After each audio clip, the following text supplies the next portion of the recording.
Ô Renato, quais os nutrientes presentes na cevada? Se a gente pensar assim, ó, quando a gente tenta formular uma ração, a primeira preocupação é ajustar energia e proteína.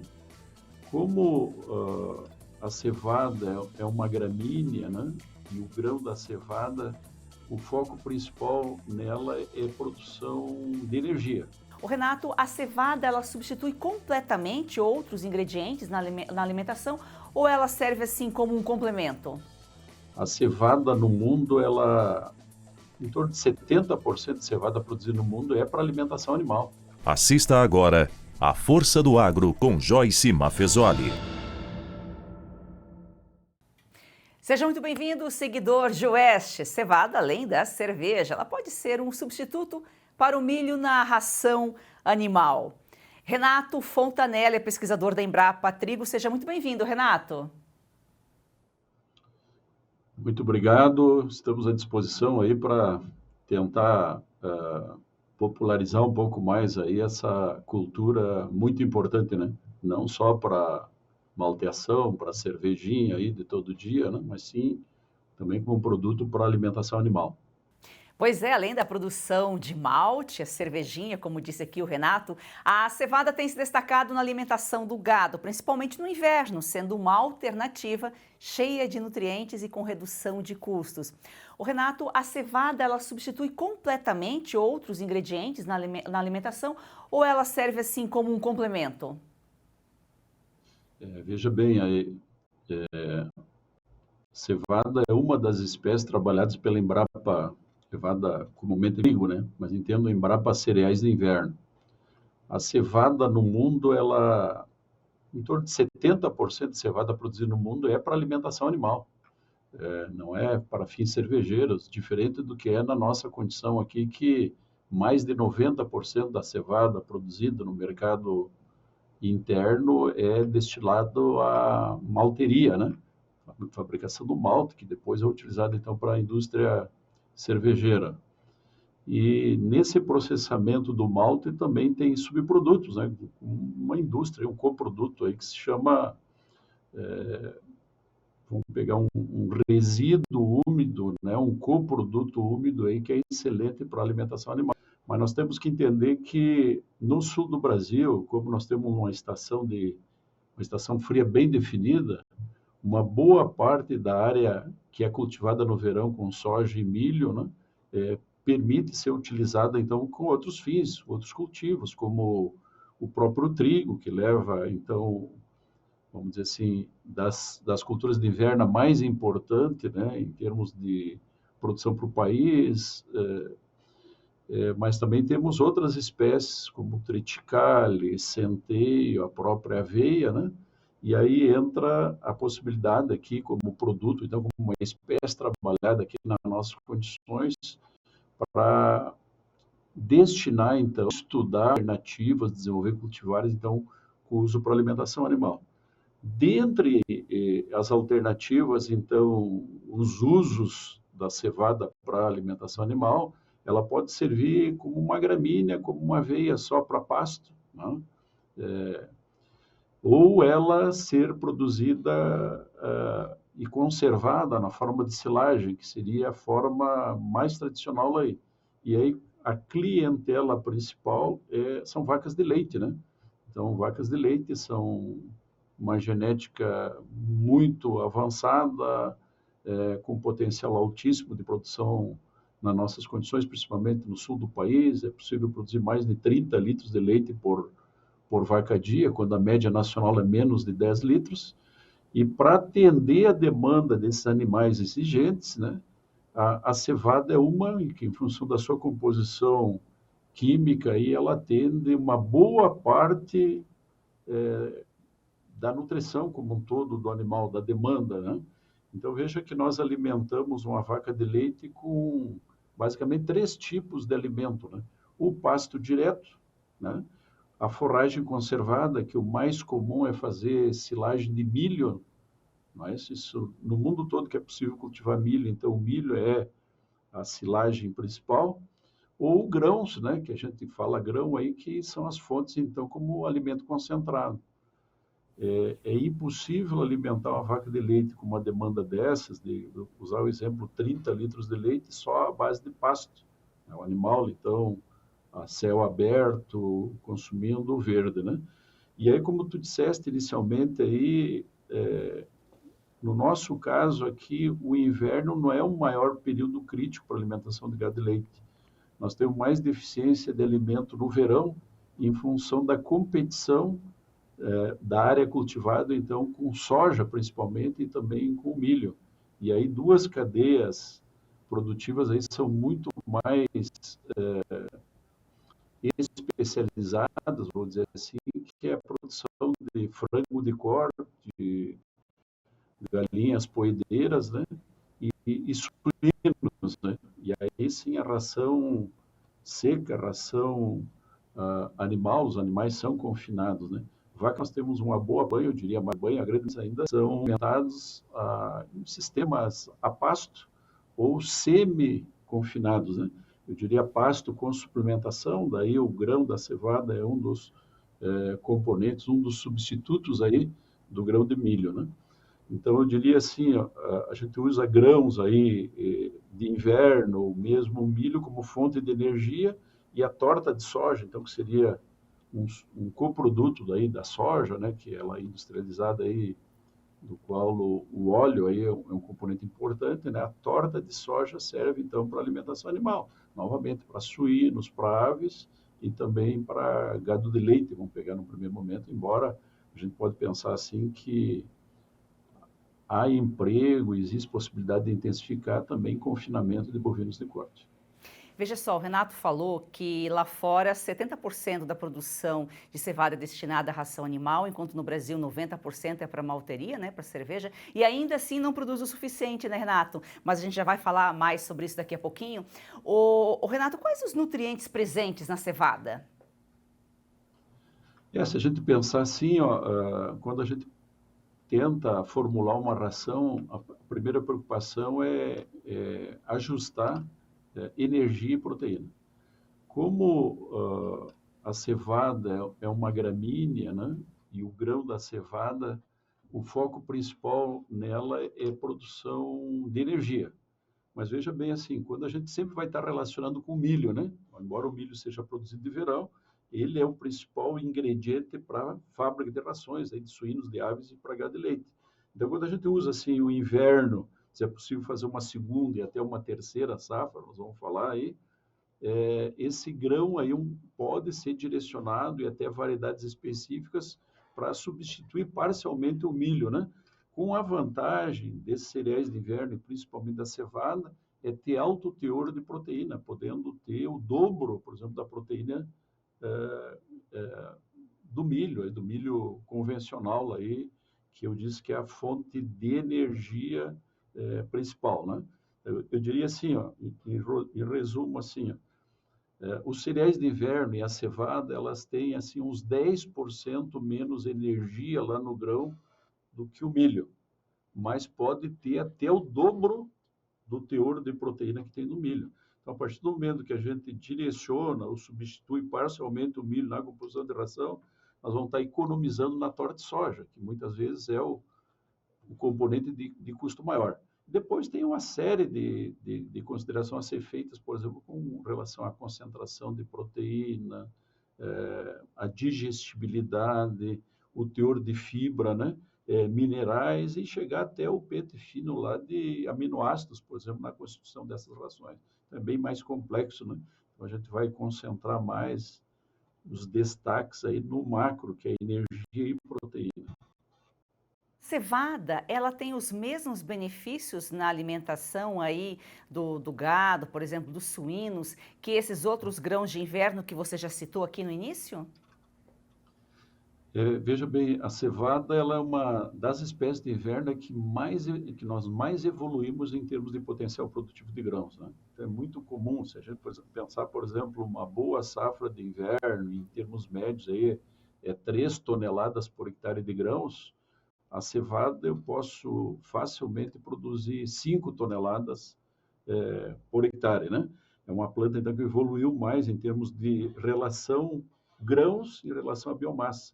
Então, o total de biomassa produzida é menor, mas a participação de grãos, que é o componente de maior valor, né, ela é percentualmente maior, podendo em algumas situações aí chegar próximo à metade da biomassa aérea ser grão. E isso é interessante do ponto de vista aí quando a gente pensa em intensificação produtiva aí para animais confinados, que é o caso tradicional de suínos, de aves e também gado de leite aí que tem uma tendência aí de nós concentrarmos animais em confinamento, em florestal, em compost barn, e com isso fornecido o alimento, ou toda a forragem, todos os componentes da forragem no coxo. Faz bem para o animal, supre aí as necessidades e custo menor para o produtor. Então, como você já colocou aqui, é um custo bem menor do que a soja, né, que você acabou de falar. A gente tem que relacionar mais da comparação do grão dos cereais de inverno, de trigo, de cevada, de triticale, enfim, aí, em relação ao grão de milho. A soja, ela seria uma economia, mas a base da formulação de rações aí, do ponto de vista de proteína, é a soja. Tipo dizer assim, ó, o milho tem 8% de proteína, a cevada pode ter de 12 até 16% de proteína, né? E quando a gente fala em torta de soja, é 40% de proteína. Então, veja que a concentração de proteína na soja é muito forte. Mas a partir do momento que eu pegar grosseiramente uma dieta aí, 70% de milho e 30% de torta de soja, né? Quando eu substituo uma parte desse milho por um cereal de inverno, no caso, o foco nosso é a cevada, eu vou economizar em proteína vindo da soja. Em outras palavras, diminui o custo final da ração aí, mesmo que o forte desse cereais de inverno seja parte de energia aí. Além de eu vou ter, então, uma perda aí, no caso, comprando cevada com milho, perco um pouco em termos de energia, mas ganho muito em termos de proteína, né? Então, o custo final da ração tende a ser menor. Sua audiência é muito importante para nós. Vamos a um rápido intervalo e já voltamos.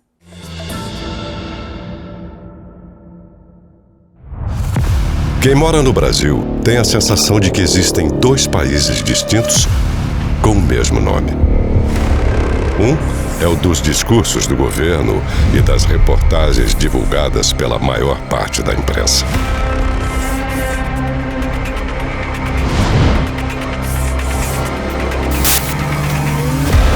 O outro é o Brasil real.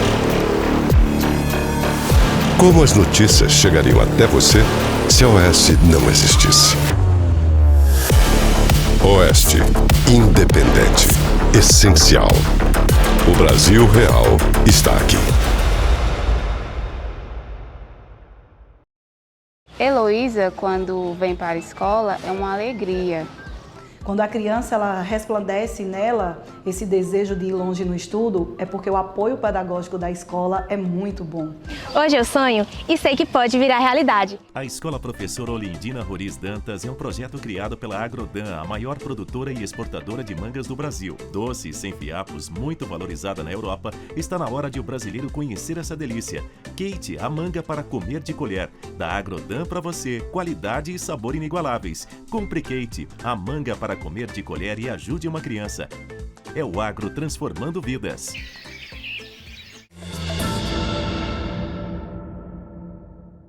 O Renato, a cevada, ela pode ser encontrada aí de várias formas. Qual que é a diferença entre elas e como que isso pode afetar a alimentação do animal? Conforme eu coloquei inicialmente, né, nós podemos manejar a cevada que o animal vá colher lá no campo, ele mesmo pastejar. Ou nós direcionar a cevada para a produção de grãos. Então, eu diria, o grão, nas nossas condições, principalmente para a indústria cervejeira, né? Mas nós temos variedades hoje e tem cooperativas que estão fomentando, então, o cultivo de cevada já para fábrica de rações. Então, o grão como fábrica de ração. E teria um outro emprego importante, que é tradicional, no caso, a silagem de milho, né? Nós temos silagem dos cereais de inverno.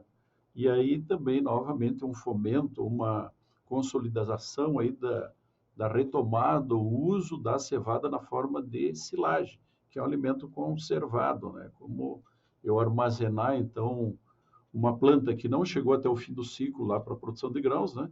Então eu colho ela antes e colho toda a planta, né? A grande maioria da parte aérea, porque a gente corta uma determinada altura do solo. Então não é só o grão que interessa, interessa também o colmo, folhas, a espiga como um todo, né? Então todo esse material geralmente é triturado, armazenado, então, né? E mediante fermentação, então é conservado, como é a silagem tradicional de milho, né?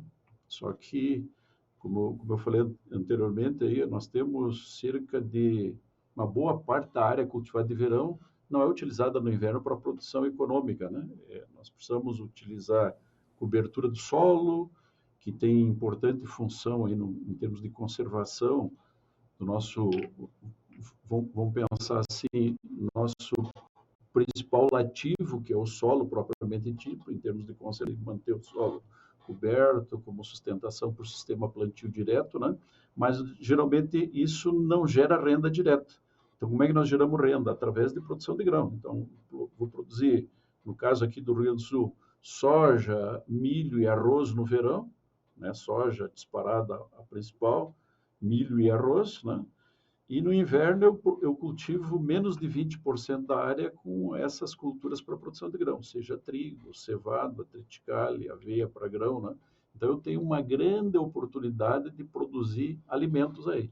E uma clientela muito grande. Só no estado do Rio Grande do Sul tenho mais, em torno de 1 milhão de vacas de leite que podem ser alimentadas melhores, né? Com forragem de melhor valor nutritivo, como são as pastagens de inverno, ou cevada, ou mesmo o trigo, o triticale conservado na forma de silagem, né? E também via grãos, né? Utilizado então nas fábricas de rações aí, principalmente para esses animais aí que são confinados. Então nós temos uma grande oportunidade de gerar mais renda dentro da propriedade, tendo como clientela vacas de leite. Se eu estender para Santa Catarina e para... Nós temos mais de milhões de vacas de elevado mérito genético, né? Capacidade de produção alta.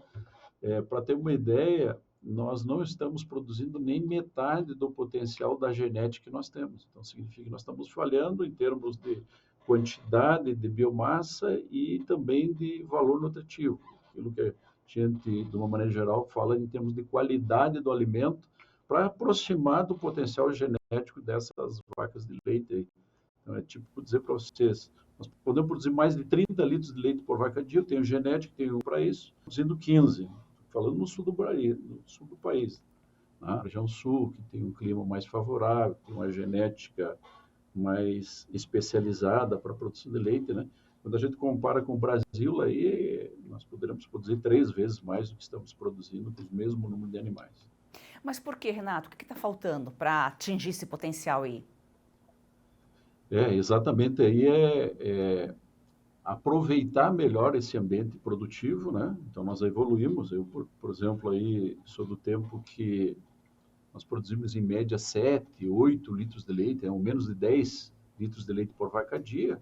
E hoje nós temos regiões aqui no Rio Grande do Sul que já estão produzindo 20 litros. Só que a genética que eu tenho é para 30 litros. Então o que nós temos que fazer?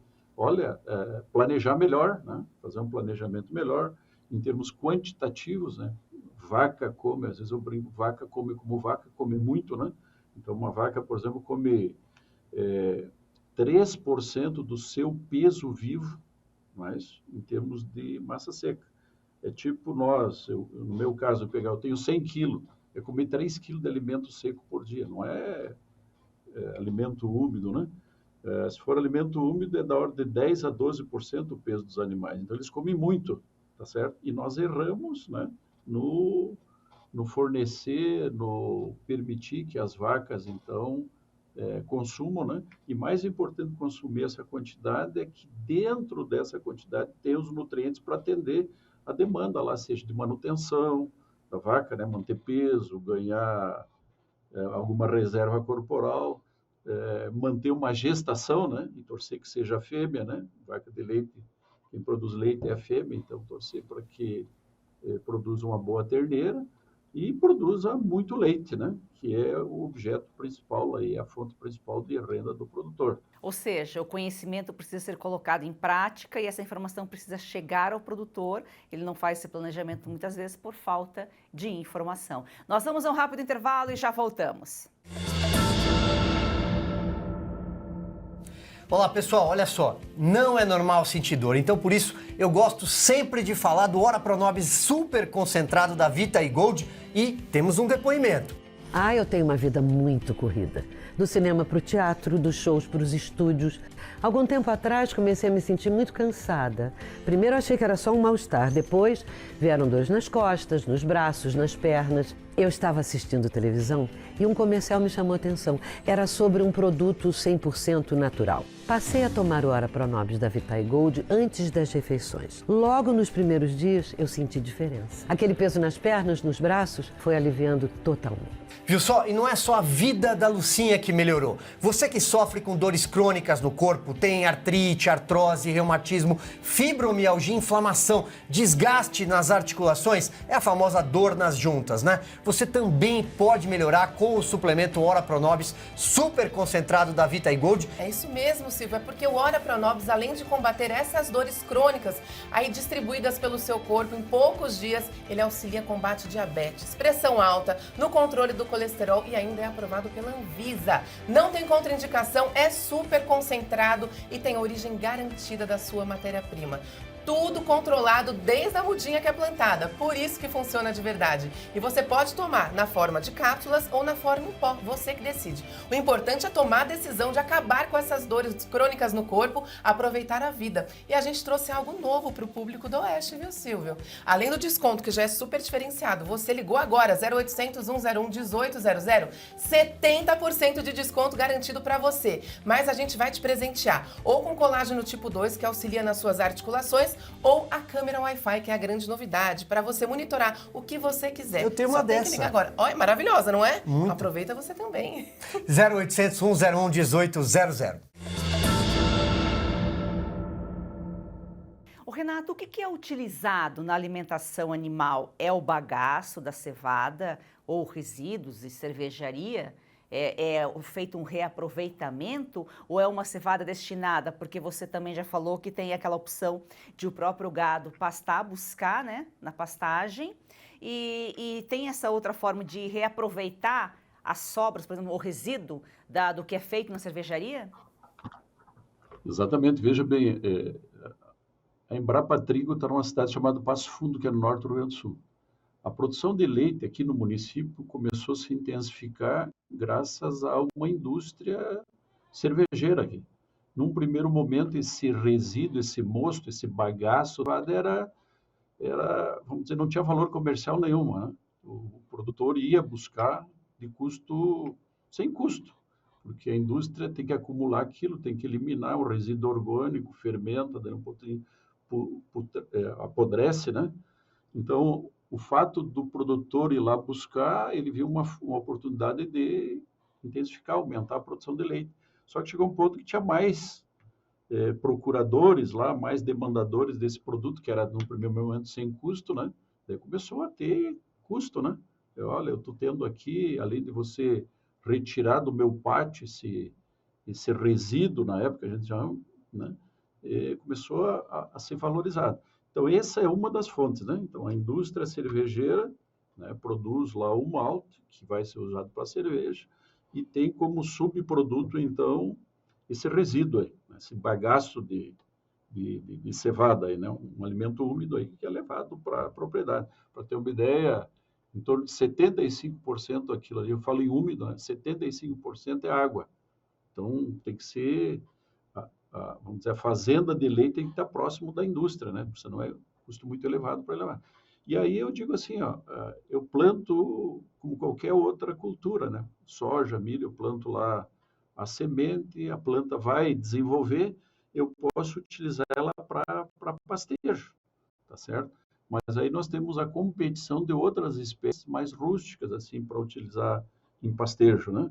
Então, veja bem, eu estou com uma cultura que é de elevado valor nutritivo, eu posso destinar ou manejar ela para fins mais nobres, né? Então, uma alternativa antes de colher o grão é fazer silagem. Então, a silagem de planta inteira, por exemplo, eu colho quando o grão já está cheio, mas tem umidade ainda. Então, colho a planta inteira, trituro e levo para o armazém. Então, eu estou colhendo mais nutrientes, né? Fazendo a silagem, do que colhendo só o grão, né? Mesmo que esse grão seja utilizado para ração. O grão é uma parte da planta como um todo, né? Então, quando eu estou colhendo, por exemplo, posso dizer assim, estou colhendo de 5 a 15 toneladas de matéria seca.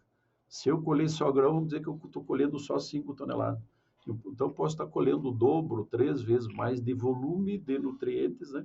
Quantidade lá de aspecto quantitativo lá, enfim, de volumoso, né? E se tratando da cevada das espécies de inverno, é que tem mais grão em relação a essa biomassa total. E assim, a gente chama tecnicamente um índice de colheita, né? A relação entre grãos em relação a essa biomassa total. Então, como eu falei, a cevada é a cultura mais especializada, o maior potencial de produção de grãos relativamente às outras alternativas. E se o produtor tem condições de reduzir o custo e aumentar a produtividade, o consumidor, o preço vai chegar mais em conta também para o consumidor, né? Até eu falo frequentemente, né? Eu sou demandante, eu tenho meu bolso que é limitado. Então, a partir do momento que eu tenho oferta de produtos de menor custo, tá certo? Eu vou consumir mais. E é bem comum em momentos de crise aí diminuir o consumo de queijos, de iogurte, de chocolate, Então, é bem típico, né? É o ajuste aí em função de uma demanda, né? Que eu diria assim, não é preenchida, né? Mas falta poder aquisitivo. E uma das maneiras que eu diria assim, quais são as maneiras de ganhar mais dinheiro? Bom, gastar menos, né? Gastar racionalmente, né? Então, alimentar melhor os animais, né? E usando o inverno, como eu disse assim, nós temos situações atípicas, né? O inverno é frio, mas permite cultivar aveia, azevém, forrageiros de uma maneira geral, né? Cevada, trigo, que serve para alimentação animal. Então, eu tenho área disponível, né? Então, nós chegamos a um ponto de ter sistema produtivo, situações assim, que é possível fazer 3 safras no ano. 3 safras de grão. Por exemplo, eu colho a soja, imediatamente eu posso semear uma cevada, nós temos cevadas aí de ciclos até de menos de 100 dias. E depois cultivar ainda um trigo, um triticale, né? Outra cultura de grãos, no mesmo ano. Fazer 3 safras, né? Uma de verão e 2 de inverno, né? Então, a gente poderia separar, olha, verão aí, semeio lá, meados de primavera, tal, colho a safra aí, mais ou menos nessa época, aí, um milho, soja, semeio uma cevada que ela vai crescer ali em março, abril e maio, e lá em junho, julho, depende da região, eu estou plantando trigo lá e vou colher o trigo lá em outubro, novembro. Então, é possível fazer 3 safras, né? Então, eu diria assim que o nosso sapato está folgado, tá certo? Nós evoluímos, nós somos player importante em termos de agricultura, né? Principalmente agricultura tropical aí, né? Essa conquista do cerrado aí, a Embrapa é uma das empresas que contribuiu muito com esse desenvolvimento, mas aqui nas condições sul-brasileiras nós temos ainda condições de evoluir muito aí, aproveitando isso que nós chamamos de período frio, período de inverno, né? Tá certo? Entendo o outono aí também, que abriu uma janela que é possível fazer uma safra no outono. O Brasil produz bem, tem conhecimento, tem a pesquisa, a Embrapa, por isso que o Brasil é o país do agro. Se você quiser falar com a gente, o WhatsApp está aqui na tela. Renato, muito obrigada pela sua participação aqui. Eu que agradeço, em meu nome, em nome dos colegas aqui, nós temos mais de 2.000 pesquisadores na Embrapa, né? E a Embrapa Trigo aqui está à disposição aí para outras oportunidades. Muito obrigado. Obrigada, a Embrapa é sempre parceira aqui, toda semana tem uma Embrapa de alguma região participando aqui, levando informação para o nosso público. Gratidão a você que nos acompanha, siga o nosso perfil no Instagram e vamos fazer do agro ser campeão brasileiro uma paixão nacional.